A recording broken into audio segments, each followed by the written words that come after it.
쇼파드 하면 주얼리를 떠올리시는 분들이 많죠. 주변에서도 결혼 반지를 쇼파드에서 맞췄다는 분들이 많은데 쇼파드가 제대로 된 시계를 만든다는 사실은 잘 모르시는 경우가 대부분이더라고요. 예전에 저평가되는 시계 브랜드 영상에서 다루었듯이 쇼파드는 스위스에서 가장 과소평가된 하이엔드 무브먼트 메이커 중 하나입니다. 오늘은 쇼파드를 주얼리 브랜드가 아니라 시계 브랜드로서 제대로 한번 정리해 보겠습니다.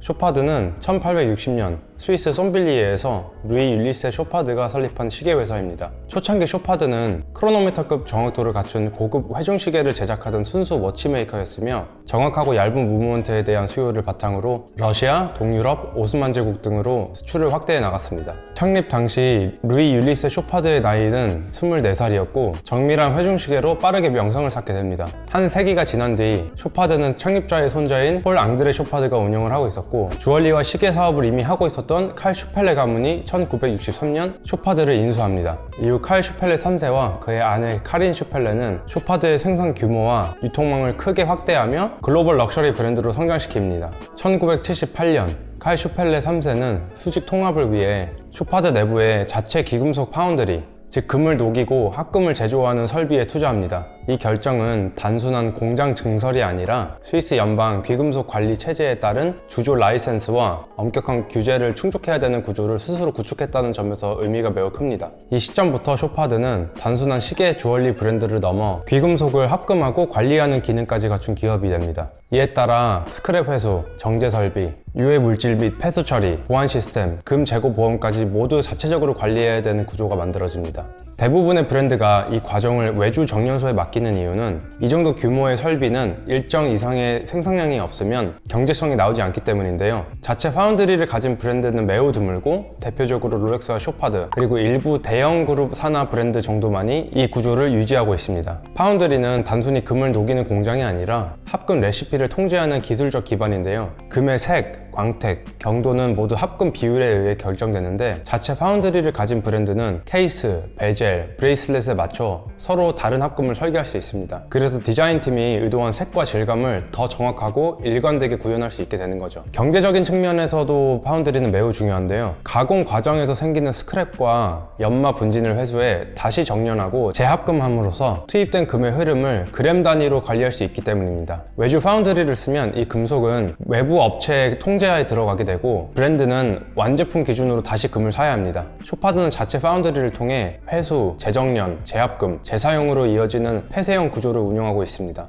이 시스템은 RJC의 체인 오브 커스터디 기준에 맞춰 귀금속의 흐름을 추적 그리고 관리까지 할 수 있도록 설계되어 있습니다. 쇼파드의 에티컬 골드는 이 시스템 위에서 작동하는 프로그램으로 금이 어느 광선에서 출발해 어떤 정령과 가공을 거쳐 최종 제품에 쓰였는지까지 추적 가능하도록 만든 구조입니다. 즉 에티컬 골드는 단순한 마케팅 용어가 아니라 쇼파드가 책임 있는 공급망을 구축하기 위해 만든 실질적인 추적 시스템이며 요즘 럭셔리 업계에서 강조하는 ESG 흐름과 정확히 맞닿아 있는 구조입니다.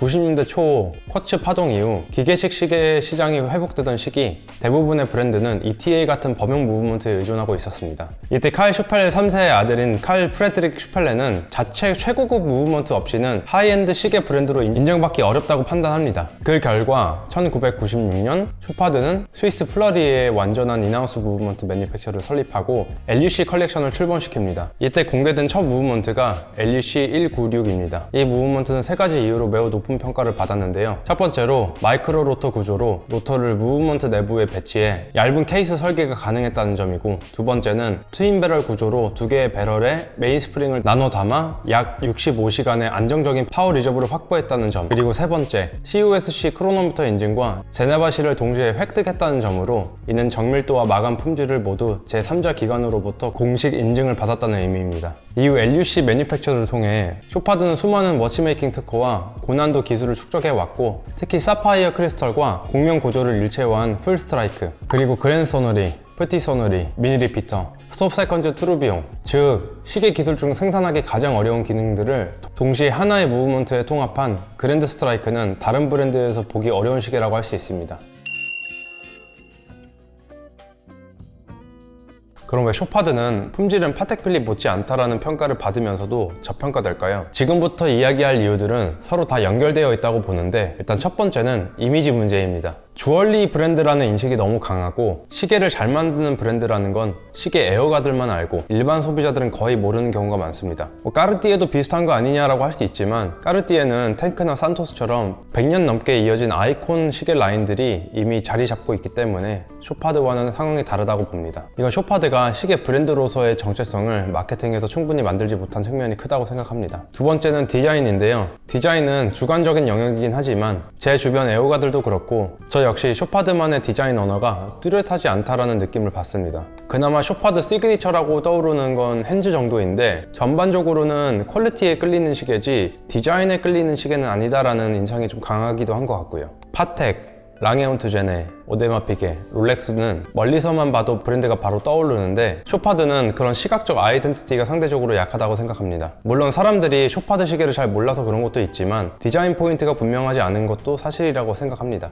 실제로 LUC 라인을 보면 상당히 실험적인 디자인들도 섞여 있는데 이건 누구를 위해 만든 건가 싶은 모델들도 있고 컬렉션의 일관성에 떨어져 있는 부분도 있습니다. 마지막은 리셀 가격입니다. 디자인으로 강하게 끌리지 않으면 매장에서 잘 팔리지 않고 안 팔리면 결국 할인 판매가 이루어집니다. 하지만 매니팩처와 인력은 유지해야 하니 브랜드는 계속 생산을 할 수밖에 없고 그 결과 시장의 물량이 계속 쌓이게 됩니다. 그래서 중고 시장에서는 매장가 대비 반값 수준, 심하면 60%에서 70%까지 빠진 가격도 자주 보입니다. 이 정도 리셀가를 보면 소비자 입장에서는 매장에서 살 이유가 없어지고 중고로만 사게 됩니다. 다른 브랜드도 감가는 되지만 이 정도의 하락폭은 하이엔드 브랜드에서는 상당히 이례적이고 결국 이것이 또 수요를 죽이는 악순환을 만들고 있습니다. 쇼파드는 워치메이킹의 헤리티지를 유지하면서도 시계 업계에서 최고 수준의 기술력을 꾸준히 쌓아온 브랜드입니다. 제가 개인적으로 가장 높게 평가하는 독립 브랜드 중 하나인 페르디난 베르투 역시 쇼파드 그룹 안에서 최상위 브랜드로 성공적으로 운영되고 있고 실제로 브랜드 관계자들이 한국에 와서 수집가들을 만날 정도로